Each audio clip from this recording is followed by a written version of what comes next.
البدع والأهواء، أهل البدع العقائدية وأهل البدع السياسية. نقول بيننا وبينكم السلف، بيننا وبينكم الكتب، كان أحد يقول البدع بيننا وبينكم.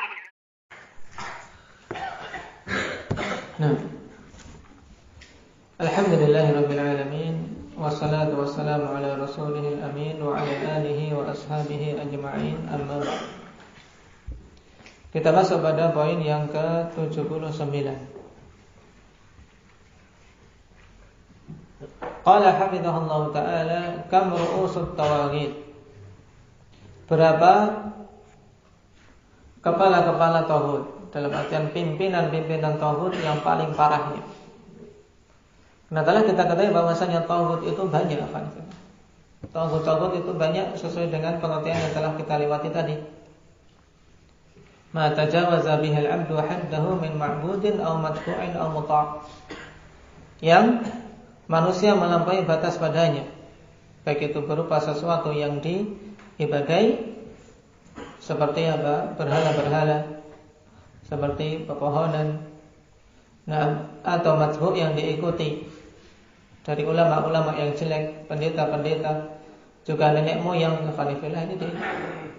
ini contoh untuk madfu'.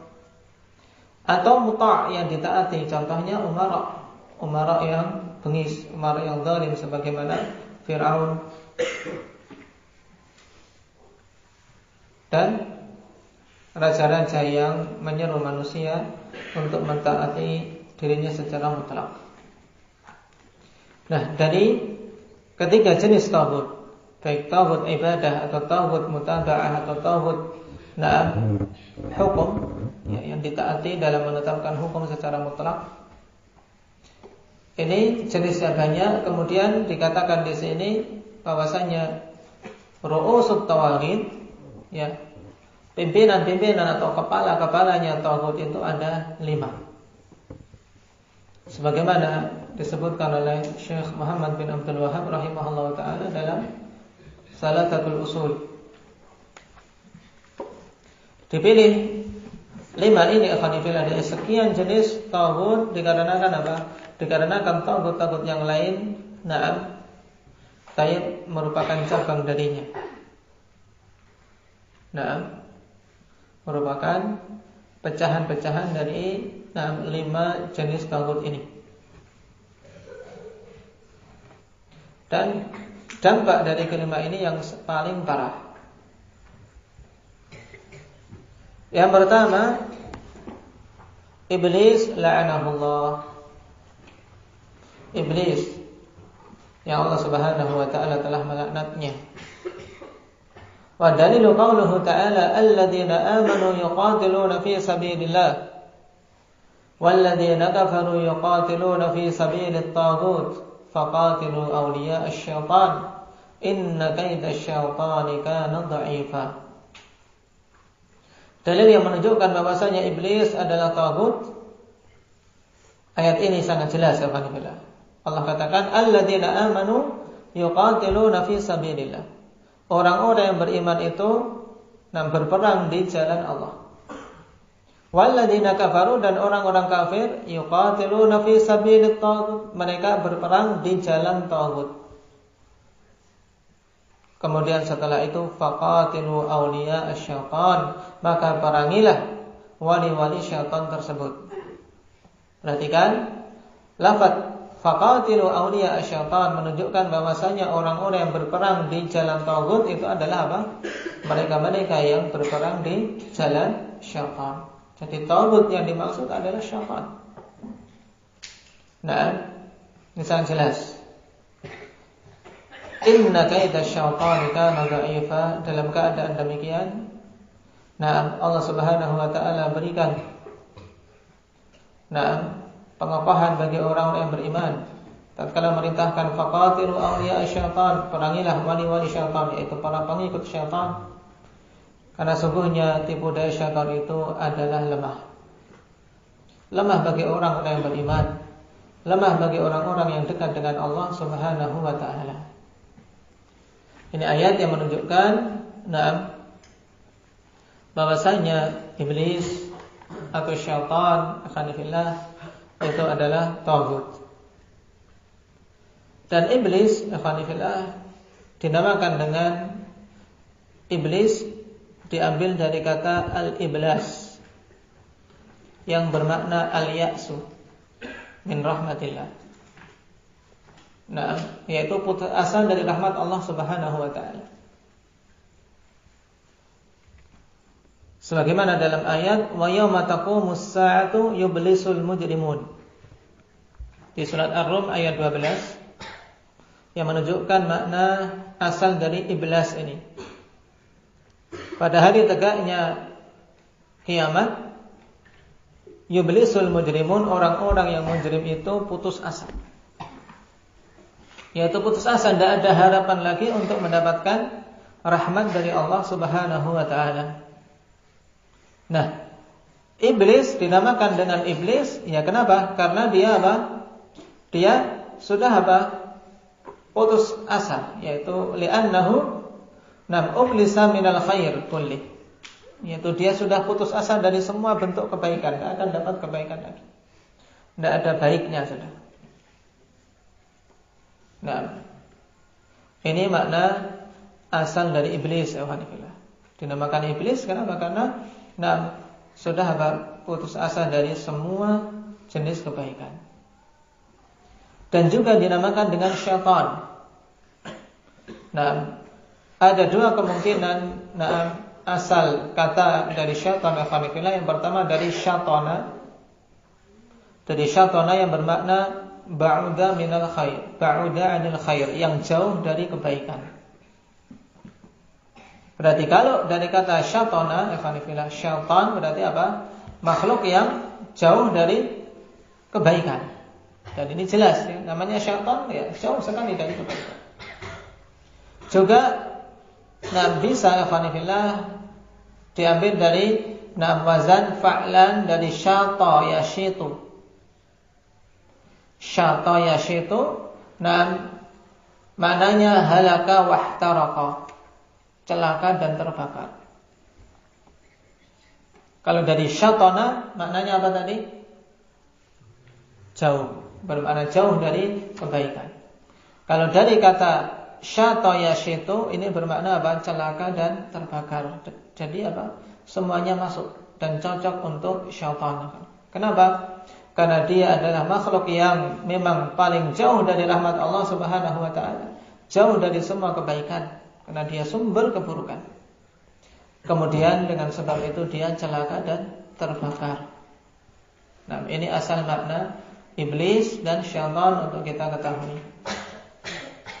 Nah, adapun laknat yang dikatakan di sini la'anahullah, Allah Subhanahu wa taala telah melaknat iblis. Nah, makna laknat ikhwanillah yaitu at-tardu wal ib'ad an rahmatillah, yaitu apa? Nah, terusirnya dan terjauhkannya dari rahmat Allah Subhanahu wa taala. Jadi kalau dikatakan makhluk yang terlaknat, yaitu makhluk yang terjauhkan dari rahmat Allah. Dan ini sungguh kecelakaan. Tidak ada yang kita harapkan untuk bisa selamat kecuali apa? Dengan rahmat dari Allah. Nah, semua makhluk bisa masuk surga alhamdulillah ya dengan rahmat dari Allah. Kalau mengandalkan amalan kita, tidak akan bisa. Kalau seandainya Allah Subhanahu wa taala tidak merahmati hamba-hambanya, tidak akan ada seorang pun yang bisa masuk ke dalam jannahnya. Nah,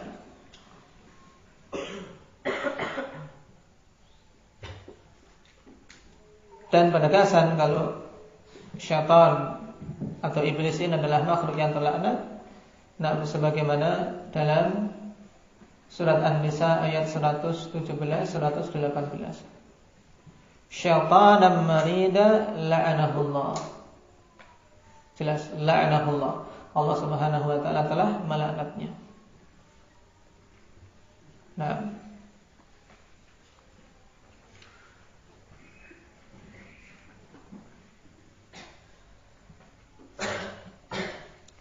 kemudian diawalinya penyebutan tauhid ini dengan syaitan ikhwanifillah. Nah, dikarenakan beberapa poin penting. Yang pertama, dikarenakan syaitan adalah apa? Sumber dan pokok untuk tauhid yang lain. Semua tauhid ikhwanifillah ya bersumber dari syaitan. Nah, dialah yang menyeret dan menggoda sehingga apa? Sehingga tauhid yang lain mencapai apa? Mencapai kekufuran. Dan dijadikan di sesuatu yang melampaui batas. Sebagaimana dalam ayat, alam tara anna arsalna syayatin 'alal kafirin ta'uzzuhum azza. Dialah yang mendorong terus, ya, mendorong, menarik manusia ini untuk apa? Tercebur dalam berbagai macam perbuatan melampaui batas.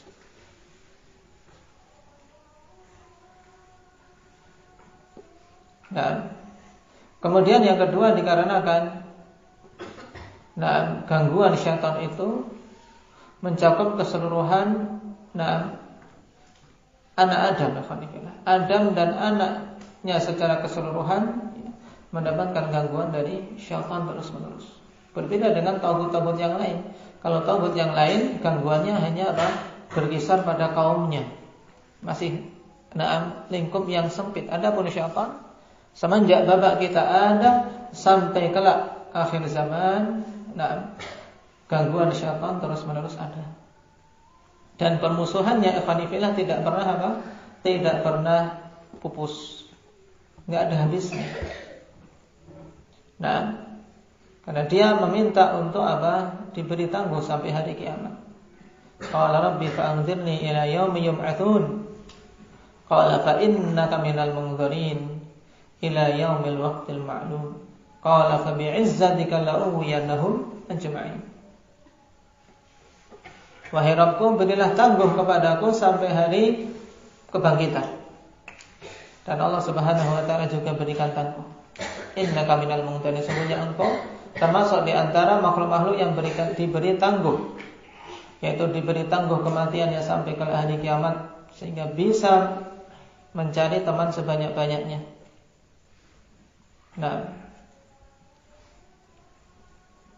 Dan dia mengeluarkan ungkapan yang menunjukkan betapa dengkinya terhadap Adam dan anak keturunannya.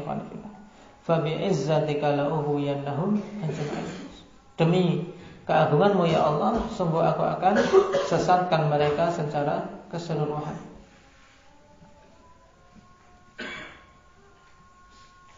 Kemudian juga yang menjadikan iblis ini disebutkan pertama kali dikarenakan kebenciannya yang sangat terhadap Adam dan anak keturunannya secara keseluruhan.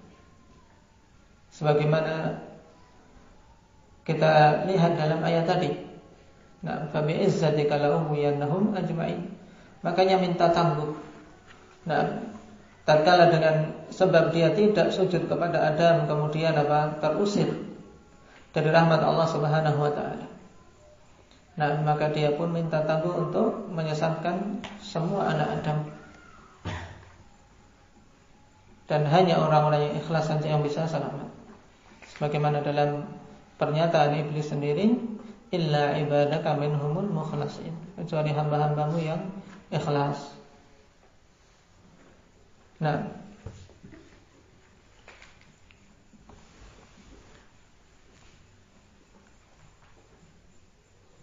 Adapun tauhid yang lain, ikhwanifillah, walaupun mereka memiliki kebencian dan kedengkian yang sangat terhadap ahli haq, tapi kebencian dan kedengkian serta kebengisan mereka itu memiliki batas. Dalam artian terbatas pada waktu yang singkat, juga pada lingkup yang sempit.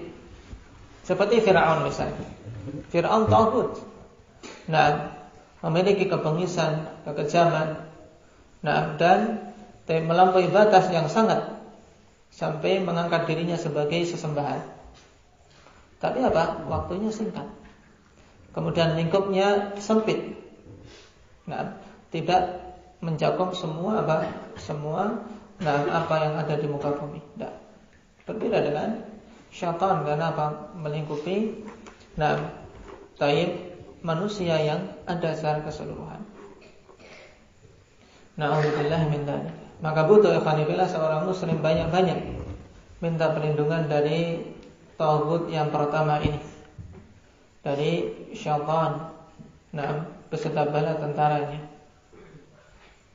Karena memang permusuhannya terus-menerus dia kobarkan. Dan di antara hal yang butuh kita ketahui berhubungan dengan syaitan adalah mengetahui taktik syaitan. Karena dia musuh kita. Allah Subhanahu wa taala katakan, "Inna syaitana lakum aduwwun fattakhidhuhu aduwwa." Sesungguhnya syaitan itu adalah musuh bagi kalian, maka jadikan dia musuh. Jangan jadikan dia teman. Mengetahui taktik musuh untuk bisa kita bertahan minimalnya ini sangat penting. Jangan sampai kita terkecoh dengan musuh-musuh kita. Di antara taktik syaitan dalam menggoda dan menyesatkan anak Adam yang pertama yaitu dengan tazyinus syarr. Tazyin yaitu memperbagus di pandangan manusia suatu kejelekan. Jadi suatu kejelekan dia hias-hiasi. Tazyinus syarr yaitu menghias-hiasi perkara yang jelek sehingga nampak bagus. Sesuatu yang buruk sehingga nampak indah. Dan ini semenjak awal ikhwanillah. Bagaimana syaitan iblis menggoda bapak kita Adam. Padahal Adam sudah tahu bahwa dia dilarang untuk mendekati pohon. Tapi syaitan terus-menerus menghiasinya bahwasanya itu adalah syajaratul khuldi wa mulkin la yablah. Bahwasanya itu adalah buah keabadian yang dengan itu engkau tidak akan pernah terusir lagi dari surga. Lihat, padahal itu sebab dia terusir nantinya. Bagaimana suatu hal yang buruk dia hias-hiasi.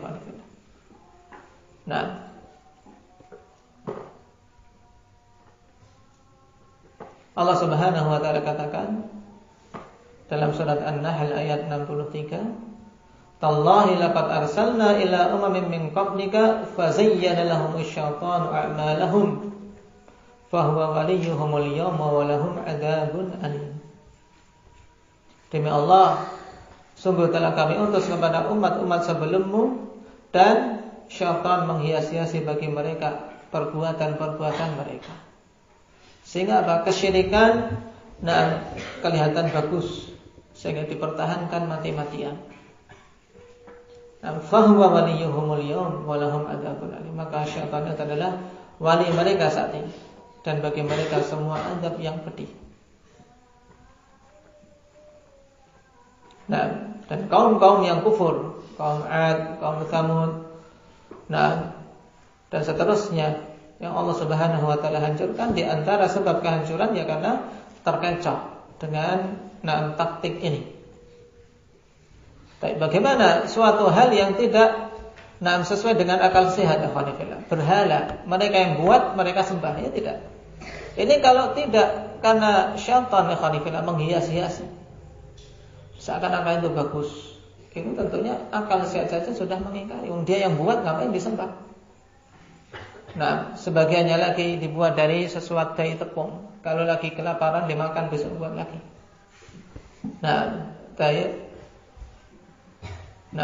Waliyahzubillah. Ini menunjukkan sangat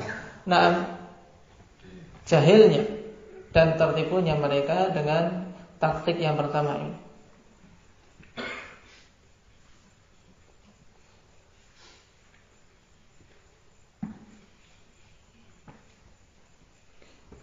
Contoh yang lain juga yaitu kaum Saba. Mereka sujud kepada matahari. Apa sebabnya? Karena syaitan menghias-hiasi itu. Di surat An-Naml ayat 24 Allah katakan ketika Hudhud melaporkan kepada Nabi Sulaiman wajadtuha wa qaumaha yasjuduna lisyamsi min dunillah wa zayyana lahumusy syaitanu a'malahum. Aku mendapati dia yaitu Ratu Saba dan kaumnya sujud kepada matahari. Nah, beribadah kepada selain Allah. Dan syaitan menghias-hiasi bagi mereka amalan mereka itu, sehingga dianggap itu suatu kebenaran. Nah, fasaddahum 'anis sabili fahum la yahtadun, sehingga iblis atau syaitan ini menghalang-halangi mereka dari jalan yang lurus dalam keadaan mereka tidak mendapatkan hidayah. Nah, ini taktik yang pertama. Dan betapa banyak manusia yang terjatuh dalam perangkap ini. Baik itu syirik maupun maksiat. Perhatikan mereka-mereka yang minum khamr. Nah, dihias-hiasi bahwasanya itulah yang apa? Yang hebat. Itu suatu perkara yang bagus. Padahal sesuatu yang merusak. Mereka-mereka yang koplo, yang minum morfin dan seterusnya, itu dihias-hiasi.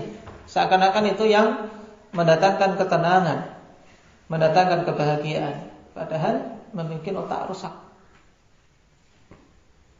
Dan yang sangat jelas, rokok saja. Rokok, betapa banyak manusia yang dihias-hiasi oleh syaitan dalam masalah ini. Nah, laki-laki kalau enggak rokok bukan laki-laki sejati katanya. Nah, kata siapa, mereka yang enggak merokok anaknya paling banyak. Nah, syaitan menghias-hiasi dalam perkara-perkara maksiat. Kemudian taktik yang kedua adalah at-tashkik fil mu'taqad. Menimbulkan keraguan-raguan dalam akidah.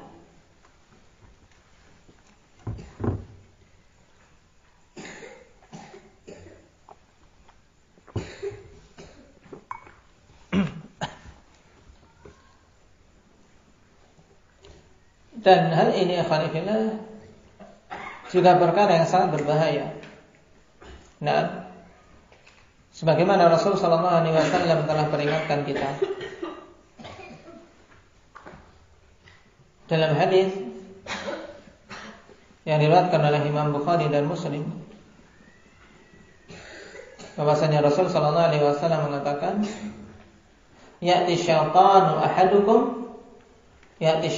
ahadakum fayaqul man khalaqa kadza man khalaqa kadza hatta yaqul man khalaqa rabbak fa idza balaghahu falyasta'id billahi wal yantahi. Syaitan akan mendatangi salah seorang di antara kalian kemudian menimbulkan keraguan-raguan, siapa yang menciptakan ini, siapa yang menciptakan ini, siapa yang menciptakan ini. Muncul pertanyaan-pertanyaan. Sampai apa? Diseret oleh syaitan untuk bertanya-tanya, lalu kalau semuanya ada yang menciptakan, siapa yang menciptakan Rabbmu? Siapa yang menciptakan sesembahanmu? Diseret.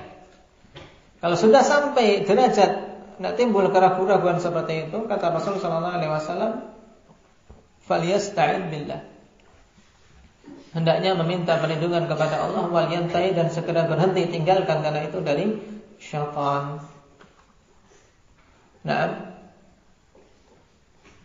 jadi menimbulkan keraguan-raguan dalam keyakinan, dalam akidah. Oleh karena itulah, kapan saja ada keraguan-raguan dalam diri kita, ikhwanifillah, baik pada amalan ibadah atau ada rasa gangguan, kita diperintahkan untuk membaca a'udzubillahi minasyaitonir rajim. Contohnya dalam sholat. Kalau terasa kok rancu, ada gangguan, dibikin pikirannya tidak konsentrasi, maka baca a'udzubillahi minasyaitonir rajim, kemudian menoleh ke kiri dan meludah kecil 3 kali.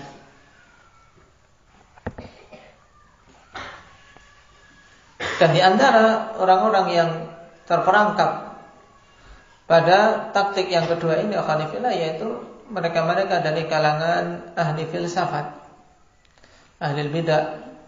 Nah, Taib. Sehingga apa? Timbul keraguan-keraguan yang luar biasa ya kan. Sampai-sampai untuk mengakui Allah pencipta semesta alam ini sulit.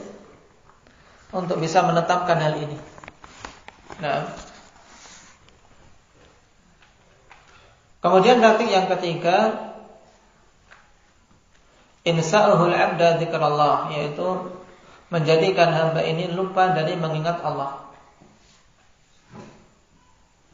Sebagaimana dalam surat Al-Mujadilah, istahwadha alaihimus syaitan fa'ansahum dzikrallah. Nah, berusaha agar apa? Kita semua lalai. Dan ini juga korbannya sangat banyak, ikhwan fillah. Betapa banyak kita lalai dari mengingat Allah Subhanahu wa taala. Nah, maka hari-hari ini butuh kita kuatkan semangat dan kuatkan benteng agar jangan sampai kalah dengan taktik-taktik syaitan. Kita perbanyak zikir di hari-hari ini. Sebagai harapan hari-hari yang lain, untuk hari-hari berikutnya kita pun lebih banyak mengingat Allah. Nah, karena hari-hari yang mulia jangan sampai kita lalai. Kemudian taktik yang keempat, takhwifuhul mu'minina min ahlil batil, yaitu dia menakut-takuti kaum mukminin, agar apa? Takut terhadap ahlul batil. Ditimbulkan rasa takut di hati orang-orang beriman. Nah, hal ini jelas sebagaimana dalam surat Ali Imran, innama dzalikumus syaitan yukhawwifu awliya'ah fala takhafuhum wa khafuni in kuntum mu'minin. Hanyalah yang demikian itu dari syaitan. Dia senantiasa menakut-nakuti wali-walinya. Maka jangan kalian takut kepada mereka, dan takutlah kepadaku semata jika kalian itu orang-orang beriman. Jadi ditimbulkan rasa takut terhadap musuh-musuh Allah. Nah, karena kalau sudah takut, ikhwanillah, bagaimana kita bisa kuat? Karena dengan takut saja, sekuat apapun kalau sudah takut lemah. Dan di antara juga ikhwanillah, masuk kategori ini adalah ditakut-takuti dengan apa? Dengan kemiskinan. Ditakut-takuti dengan kemiskinan. Sebagaimana dalam ayat,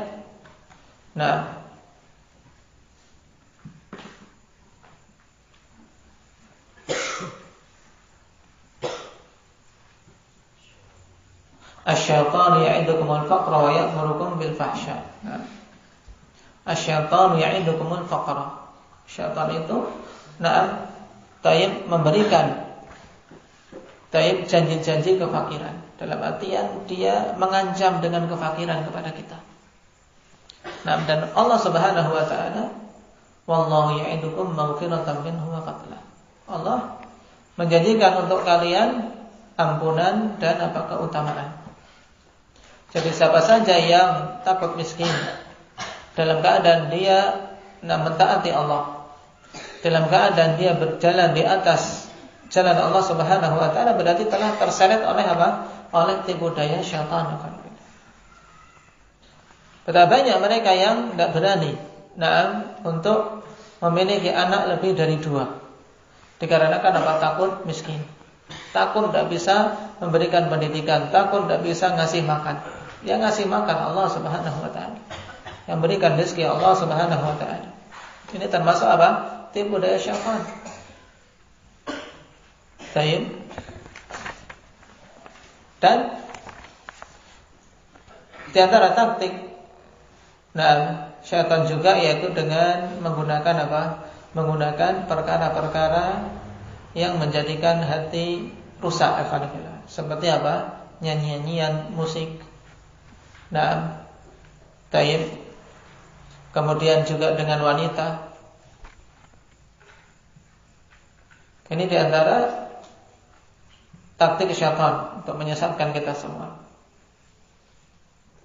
Allah Subhanahu wa taala katakan di surat Al-Isra ayat 64, "Wastafziz man istata'ta minhum bisautik wa ajlib 'alaihim bi khaylika wa rajilika wa syarikhum fil amwali wal aulad wa'idhum wa ma ya'iduhum syaitanu illa ghurura." Nah, banyak mereka-mereka yang terjatuh dalam berbagai macam maksiat karena musik yang mewariskan kemunafikan. Demikian pula karena wanita yang memang dihiasi oleh syaitan. Dalam hadis, innal mar'ah tubbilu fi surati syaitan wa tudbiru fi surati syaitan. Hadis riwayat Muslim. Sungguhnya wanita itu maju dari depan dalam bentuk syaitan dan dari belakang dalam bentuk syaitan. Maksudnya apa? Syaitan terus-menerus berusaha menjadikan wanita itu sebagai bahan dan sarana untuk menyesatkan banyak manusia. Makanya dalam hadis Rasulullah SAW peringatkan kita, ittaqud dunya wattaqun nisa. Hati-hati kalian. Dari dunia dan dari wanita. Yang ini merupakan fitnah sangat besar. Ma taraktu ba'di fitnatan adarru 'ala rijali minan nisa. Aku tidaklah meninggalkan suatu fitnah setelahku yang lebih bermadarat terhadap para laki daripada para wanita. Makanya syaitan dari zaman ke zaman yang terus-menerus jadikan bahan pengerusakan ya wanita ini. Kalau wanita sudah rusak, maka akan semakin rusak suatu negeri. Itu jelas. Maka bagi nisa salafiyat hendaknya betul-betul mempelajari agama Allah, dan banyak-banyak bersyukur. Tayyib, tatkala Allah Subhanahu wa taala berikan hidayah untuk bisa mengetahui sunnah. Dan walaupun demikian jangan merasa aman, karena tetap kondisi apapun mereka menjadi fitnah.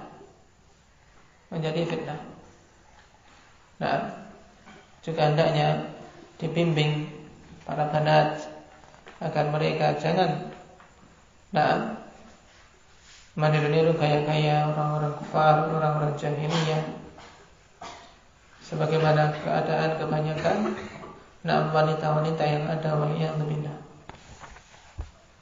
Tapi ini 5 hal yang merupakan taktik utama syaitan untuk menyesatkan manusia, sebagaimana termaktub dalam Al-Quran.